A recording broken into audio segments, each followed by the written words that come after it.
can I show you something? 1 second. This is the 2024 ASUS Zenbook Duo. This is the 2025 ASUS Zenbook Duo. You can see where this is going, right?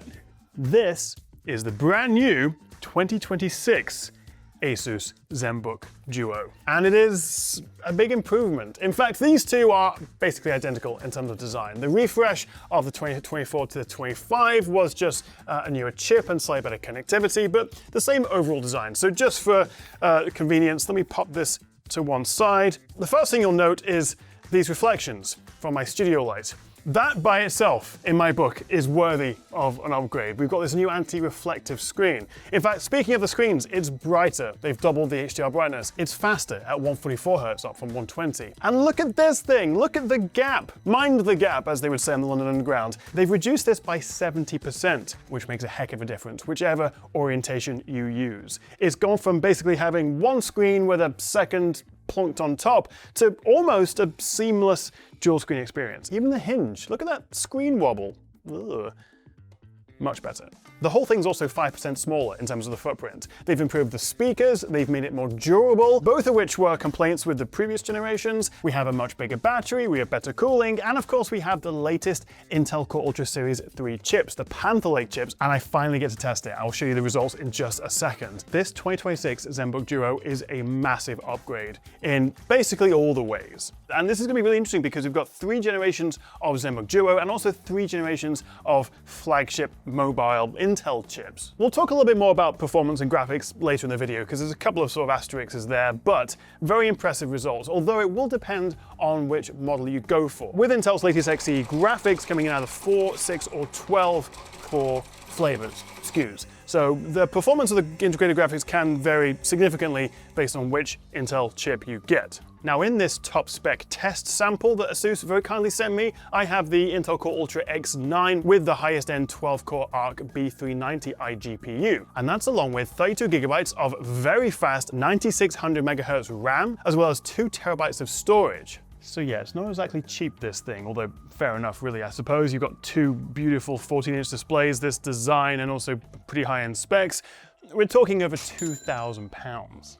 So that's all well and good. It's faster, it's a slightly refined design, you know, it's not an upgrade as you'd expect, but the fundamental question is, why would you want to spend more money to get a dual screen laptop? What can this do for you that a regular, basic, vanilla clamshell laptop can't offer? Well, to be honest, quite a lot actually. Whether you're gaming on one screen and have your Discord or OBS on the second screen, whether you have Premiere Pro on your top screen and your media browser on the second one, whether you're editing photos in Lightroom and you've got a tutorial guide or you've got reference images on the second screen. And I think pretty much every one of you at some point have been traveling, you've been in a hotel, you've been at home or at the office and thought, I wish I had a second screen right now. Well, it's built in. So the first time you open the Zenbook Duo, it looks just like a regular laptop. And you absolutely can use it like this. Yes, it's a little bit chunkier and you've obviously paid more money for this, but there's no downside to just using it like a regular clamshell. But then take off the keyboard, which then switches to Bluetooth mode, and after a few seconds of Windows sorting itself out, you have double the screens. That's a huge amount of screen area for multitasking, whether you're using it horizontally or vertically, or if you prefer, you can swipe up with your fingers for a virtual keyboard and trackpad. There are so many different ways of using this. And of course they are both touchscreens and they support the ASUS Pen 3. And together with a kickstand and being able to use it any which way you fancy, it becomes a really cool kind of drawing design pad. And this is where the new hinge also helps, as the screens are aligned rather than being weirdly stepped like before. Then to return to regular laptop form, just pop the magnetic keyboard back on, which charges via the pogo pins on the lower edge.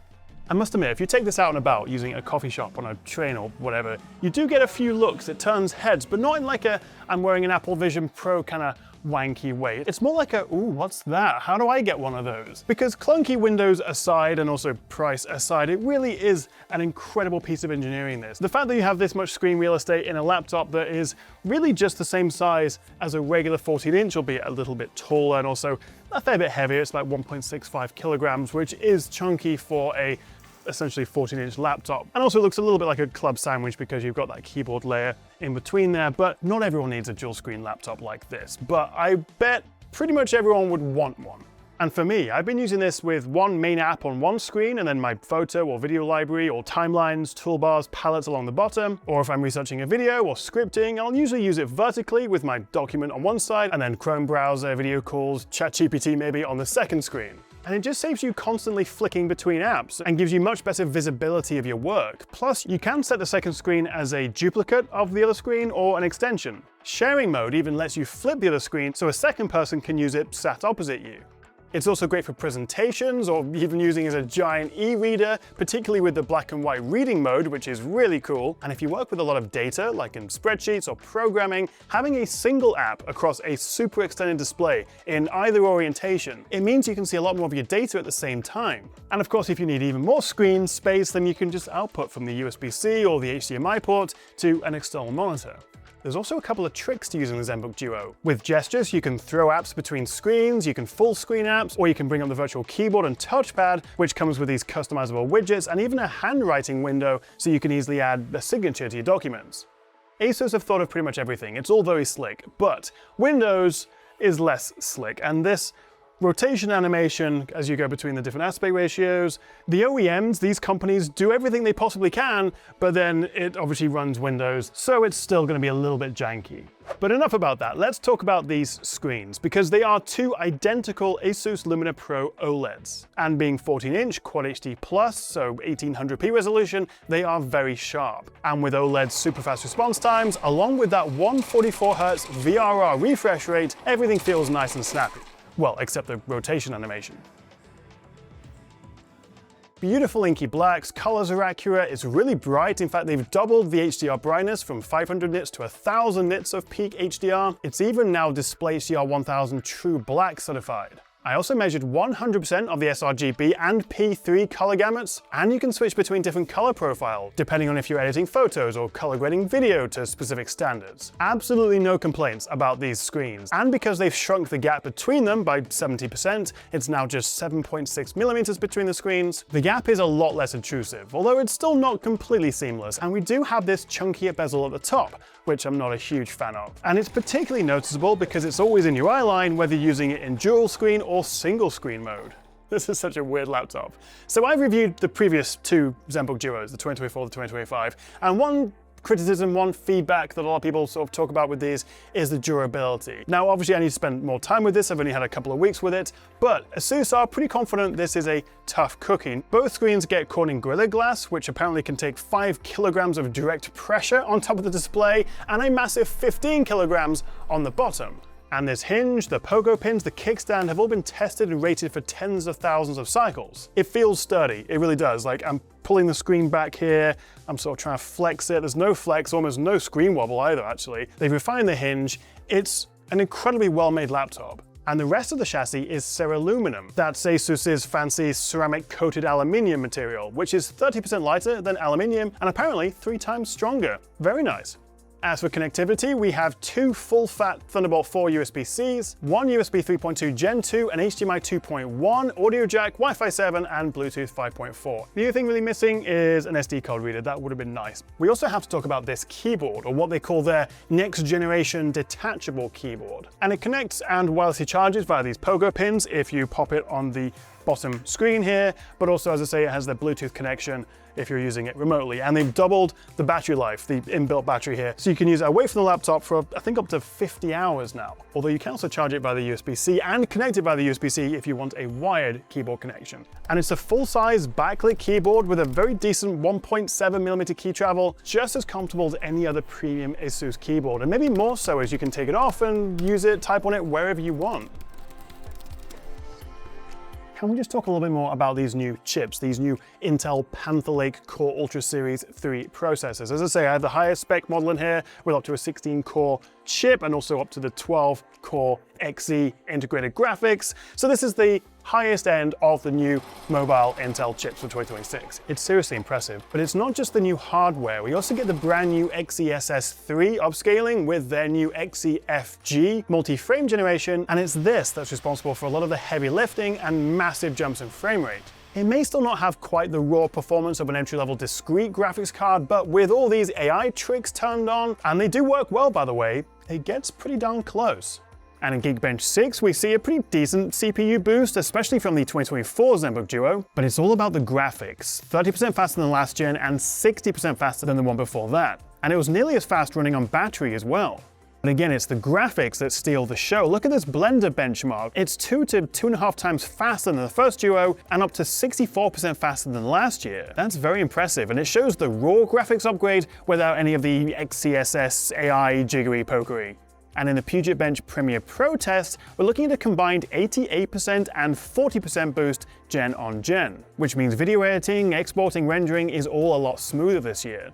As for gaming, well, in Cyberpunk, which is not something you'd normally want to play with integrated graphics, with XeSS on balance and XeFG, that's the frame generation, I got well over double the frame rate versus the original Duo. And if you're curious, this is the difference that the XeFG multi-frame gen makes with the new Duo. And being an integrated GPU, performance on battery was almost the same. It's very good. And lastly, in F125, the new Duo was around 60% faster on average at 1200p and 1800p, and a full 2.5 to 3 times faster than the first gen. And once again, no big loss when playing on battery. Look at that, that is nuts. So just doing a bit of a live test, we've got Battlefield 6 running here on the Duo. High settings, 1200p resolution, and we're getting, what's that? Basically 100 frames per second. When I'm inside, when I'm in combat and there's explosions going on, it's more like sort of mid-70s. But given that's running at full HD, well above that, 1200p, that's the 16:10 aspect ratio. A lot of that is going to be down to XeSS upscaling. That's kind of like Intel's version of NVIDIA's DLSS. Also their XeFG, the frame generation. And of course, I'm using the second screen for my Discord. I've got hardware monitor here. I could be playing a YouTube video, have OBS streaming, whatever. And we have a new 6-speaker system in here. We've got 2 tweeters, 4 woofers, and some of it's built into this new hinge design. One of the criticisms of the previous generations was pretty weak speakers. This sounds so much better. As for the issues with throttling that we had on the older Duos, well, just have a look at this. The new chips and the cooling system keeps clock speeds much higher and more consistent over time. So better performance, better sustained performance, all without being any louder or hotter. And it's not just faster, it also lasts a lot longer, thanks to this 99 watt-hour battery that's 25% bigger than last year. 3 generations side by side, after 2 hours of streaming YouTube, the 2024 is down to 53%, the 25 is down to 68%, with the 26 still on 84%. And similarly, from a full charge rendering in Blender, the 24 kicked the bucket just after 2 hours, the 25 went to 2 hours 10, with the new 26 model still on 29% when last year's ran out of juice. And in fact, it kept going to 2 hours 50. We're looking at a good 30 to 40% extra battery life. This obviously has an NPU, it has the latest NPU 5 on the Intel chip, a little bit faster, but it's a lot more efficient. It actually apparently takes up a lot less space on the chip. What you can see here with the studio effects with the webcam, we've also got things like recoil, you've got image generation, you've got live captions, DaVinci Resolve, Premiere Pro, and Photoshop can take advantage of the NPU. As for the webcam itself, well, it's okay. Not the best out there. So to wrap up, this 2026 Zenbook Duo is a really nice refinement, and just the sheer flexibility you have with this laptop. Honestly, the only downsides are Windows still feels a bit clunky, it is quite expensive, the top bezel is frustratingly chunky, and also I suppose while we do have a good amount of power on tap here and these new Panther Lake chips are very impressive, it's not going to compete with a dedicated workstation with a proper graphics card. This is a dual screen thin and light laptop rather than a mobile workstation. But as usual, ASUS have an answer for everything. Jump over to the ROG side of things and you have the ROG Zephyrus Duo, which is essentially this design but with bigger 16-inch displays. So between the Zenbook Duo and the ROG Zephyrus Duo, I mean, you're gonna spend a lot of money either way, but no one does a dual screen laptop better. But most importantly, what do you think? Let me know what you make of this in the comments below. Thank you so much for watching, guys, and I'll see you next time right here on the Tech Chat.